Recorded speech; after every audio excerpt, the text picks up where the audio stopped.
Hello everyone, welcome you all. आज की इस वीडियो के अंदर हम बात करने वाले हैं जीरेनियोल की।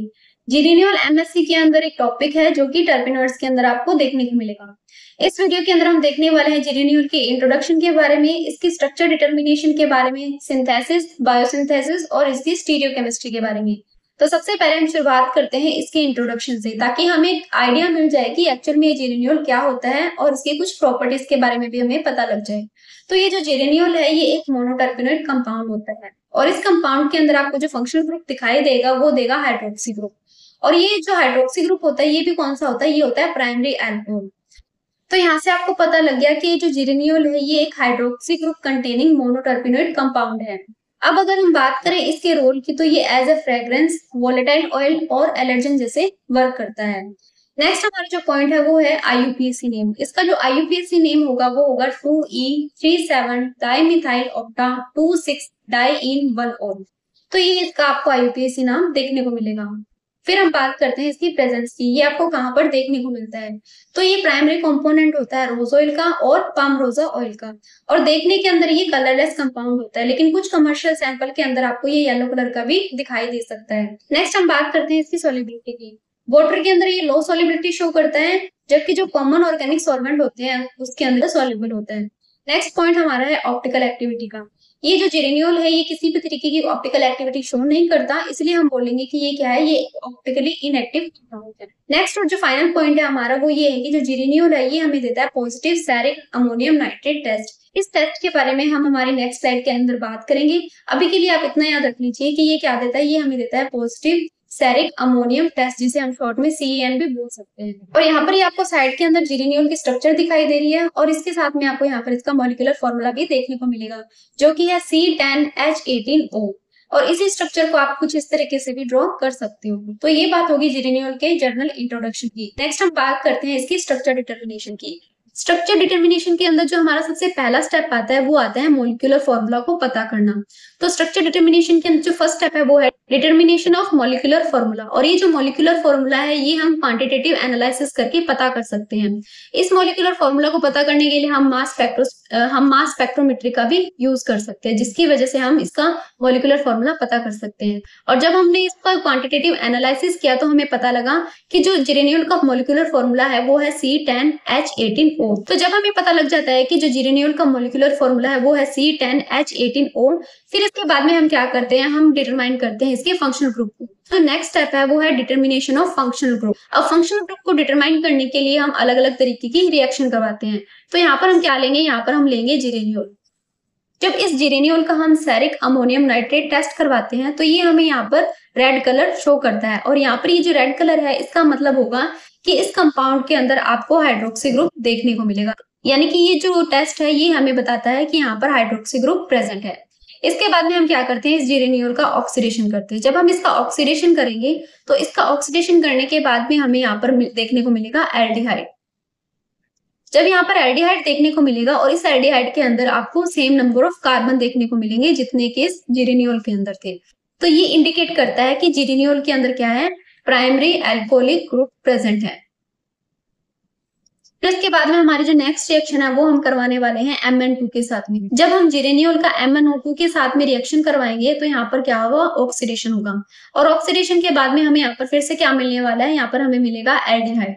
और ये जो एल्डिहाइड होगा ये भी क्या होगा, सेम नंबर कार्बन का होगा जितने की जेरेनियोल के अंदर थे। तो ये भी इंडिकेट करता है कि जो जेरेनियोल है ये 1 डिग्री अल्कोहल ग्रुप रखता है। लेकिन इसी के साथ में एक और बात भी इंडिकेट करता है कि जो अल्कोहलिक ग्रुप होगा वो कौन सा होगा, वो होगा एलाइलिक OH ग्रुप।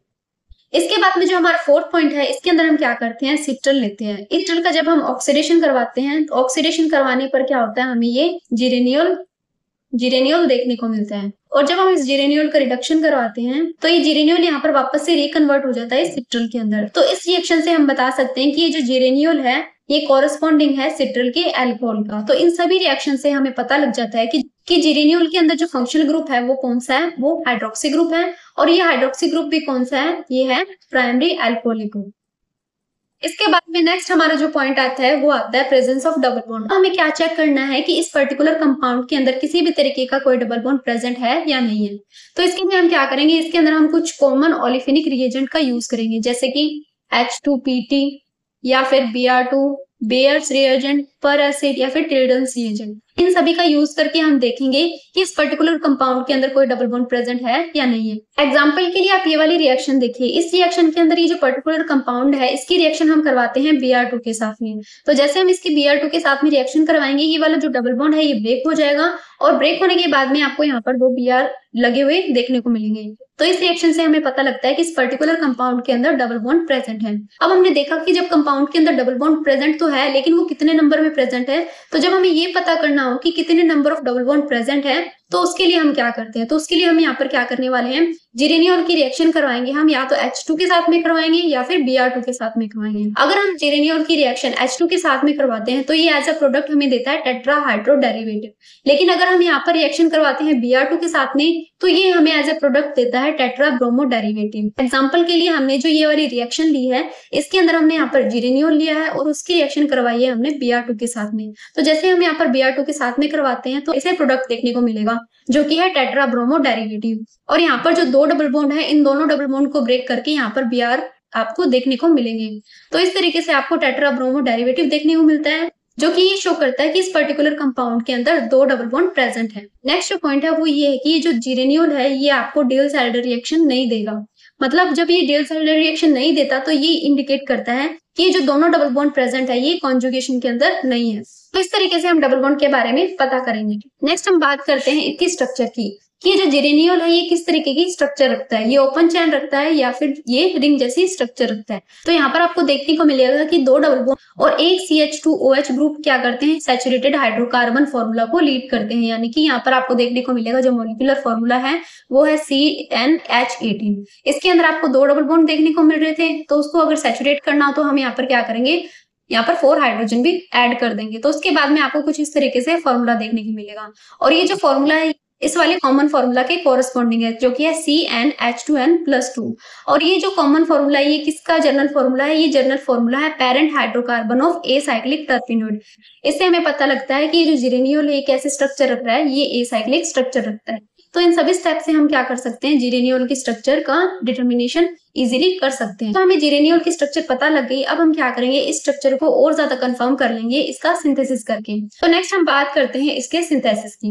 अब हम यहाँ पर बात करने वाले हैं जीरेनियोल के सिंथेसिस की। इसके सिंथेसिस के लिए हम लेने वाले हैं, हमारे जो स्टार्टिंग मटेरियल है वो है एल्किल हैलाइड, और यहाँ पर आपको देखने को मिलेगा इपोक्साइड। और इस एल्किल हैलाइड पे आपको Br देखने को मिलेगा। अब ये क्या करेगा, इस बॉन्ड को अपनी तरफ शिफ्ट कर लेगा और ये यहाँ से क्या करेंगे, यहाँ पर बॉन्ड का फॉर्मेशन कर लेंगे। तो आपको कुछ इस तरीके की स्ट्रक्चर देखने को मिलेगी और यहाँ से क्या होगा, NaBr रिमूव हो जाएगा। फिर इसके बाद में ये वाला जो पर्टिकुलर कंपाउंड है ये शो करेगा क्लेजन रीअरेंजमेंट। साथ में हमने यहाँ पर क्या प्रोवाइड किया, यहाँ पर हमने इसे हीट भी दी है। तो यहाँ पर जब ये क्लेजन रीअरेंजमेंट शो करेगा तो आपको इस तरीके से कंपाउंड देखने को मिलेगा। फिर इसके बाद में इस कंपाउंड का हम आगे क्या करेंगे, इस कंपाउंड के अंदर हम करवाएंगे प्रोटेक्शन ऑफ कीटो ग्रुप। अब हमें यहाँ पर क्या है, कीटो ग्रुप की प्रोटेक्शन करवानी है और साथ में क्या करेंगे, इससे रिएक्शन करवाएंगे जिसकी वजह से यहाँ से वाटर का मॉलिक्यूल रिलीज होगा और आपको कुछ इस तरीके से कंपाउंड देखने को मिलेगा। फिर इस कंपाउंड की रिडक्शन करवाएंगे हम LiAlH4 के साथ में। तो जैसे हम इसकी रिडक्शन करवाएंगे ये जो पर्टिकुलर ग्रुप है ये CH2H ग्रुप के अंदर चेंज हो जाएगा। अब फिर से हम नेक्स्ट स्टेप के अंदर कीटो ग्रुप का डी प्रोटेक्शन करवाएंगे। तो जब कीटो ग्रुप का डी प्रोटेक्शन करवाएंगे तो फिर से आपको इस तरीके से प्रोडक्ट देखने को मिलेगा। इस कंपाउंड को लेकर हम क्या लिग्नाइट रिएजेंट यूज करके ये वाली रिएक्शन परफॉर्म करेंगे। इसके बाद में आपको यहाँ पर ये वाला जो कंपाउंड है वो देखने को मिलेगा। इस कंपाउंड के अंदर आपको 2 तरीके के हाइड्रोक्सी ग्रुप देखने को मिल रहे हैं। एक तो ये वाला है जो कि 1 डिग्री हाइड्रोक्सी ग्रुप है और एक ये वाला है जो कि 3 डिग्री हाइड्रोक्सी ग्रुप है।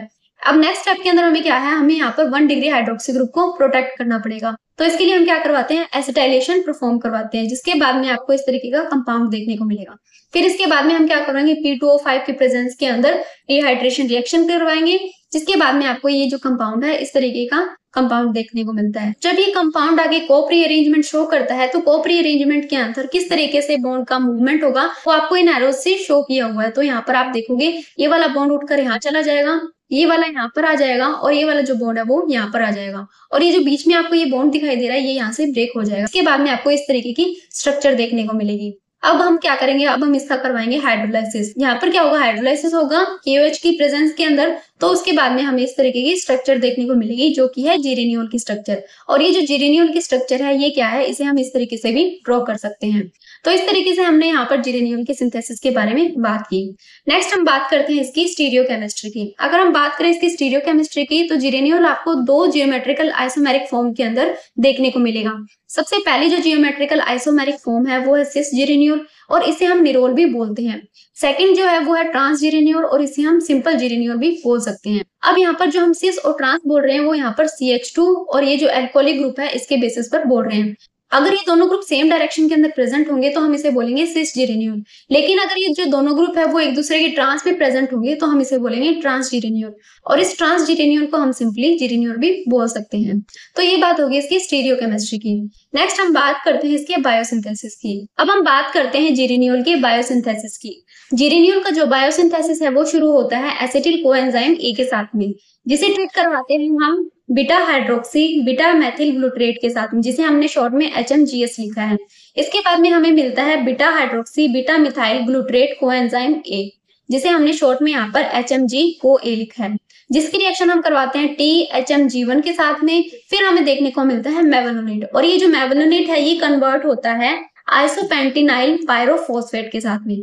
फिर ये जो आइसोपेंटिनाइल पायरोफॉस्फेट है ये इंटरकन्वर्ट होता रहता है डाइमिथाइल एलिल पायरोफॉस्फेट के अंदर। इन दोनों के बाद में क्या करेंगे, हम इसकी रिएक्शन करवाते हैं GPPS के साथ में, यानी कि जीरेनाइल पायरोफॉस्फेट सिंथेज के साथ में, जो कि हमें एज ए प्रोडक्ट देगा यहाँ पर जीरेनिल पायरोफॉस्फेट। तो इस जीरेनिल पायरोफॉस्फेट की जब हम रिएक्शन करवाते हैं जीरेनियोल सिंथेज के साथ में, तो ये जो जीरेनियोल सिंथेज के साथ में रिएक्शन करने के बाद में ये हमें फाइनल देता है जीरेनियोल। तो इस तरीके से आपको इसका बायोसिंथेसिस देखने को मिलेगा।